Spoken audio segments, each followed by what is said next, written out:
நேத்து காலையில மீன்கார பாட்டி கனவா மீன் எடுத்துட்டு வந்திருந்தாங்க. அதுவும் பாப்பா ஸ்கூல் போறதுக்கு முன்னாடியே வந்துட்டாங்களா, பார்த்தோனே ஒரே அடம். எனக்கு கனவா மீன் தான் வேணும் அப்படின்னு. ஃபர்ஸ்ட் டைம் சாப்பிடும்போதே பாப்பாவுக்கு ரொம்ப புடிச்சிருச்சு. இதுல வேற இத இப்படிதான் சமைக்கணும்னு வேற குடுத்துட்டு போறது. ரசம் வச்சு வறுத்து குடுத்துருங்க, கறி குழம்பு மாரி வச்சிராதீங்க அப்படின்னு சொல்லிட்டு போயிட்டா. ஸ்கூல் பக்கத்திலேயே இருக்கிறதுனால முடிஞ்ச அளவுக்கு அவளுக்கு புடிச்ச மாரி மதியம் சமைச்சு தான் குடுத்து விடுவேன்.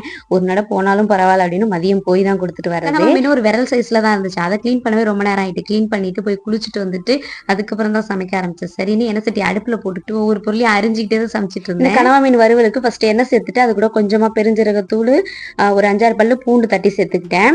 அடுத்து பொடி பொடியா கட் பண்ண வெங்காயம், கருவேப்பிலை, 2 பச்சை மிளகாய் அதையும் சேர்த்துட்டு நல்லா வதக்கிட்டேன். ஓரளவுக்கு வெங்காயம் வதங்கினதுக்கு அப்புறம் 1 ஸ்பூன் இஞ்சி பூண்டு பேஸ்ட், ஒரு 2 தக்காளியை சேர்த்து நல்லா சுருள வதக்கின பிறகு நம்ம கழுவி வச்சிருக்க கனவாவையும் சேர்த்துட்டு அடுத்து இது கூட கொஞ்சமா மஞ்சத்தூள், உப்பு சேர்த்து நல்லா வதக்கிக்கிட்டேன். இதுல தண்ணிலாம் ஊத்தணும் தேவையில்லை. அதுவே நிறைய தண்ணி விடும். நல்லா தண்ணி விட்டு வந்ததுக்கு அப்புறம் 1 ஸ்பூன் கரம் மசாலா, 1 ஸ்பூன் மல்லித்தூள், காரத்துக்கு ஏத்த மாதிரி குழம்பு மிளகாய் தூள் சேர்த்துட்டு நல்லா ட்ரை பண்ணிட்டு லாஸ்டா கொஞ்சமா பெப்பர் தூள், கொத்தமல்லி தழைலாம் தூவி இறக்கிட்டோம்னா சூப்பரான கனவா மீன் வறுவல் ரெடி ஆயிடும். உங்க யாருக்கெல்லாம் கனவா மீன் வறுவல் பிடிக்கும்னு கண்டிப்பா கமெண்ட்ல சொல்லுங்க. ட்ரை பண்ணாதவங்க கண்டிப்பா ட்ரை பண்ணி பாருங்க. இது அவ்வளவும் உடம்புக்கு நல்லதுன்னு சொல்றேன்.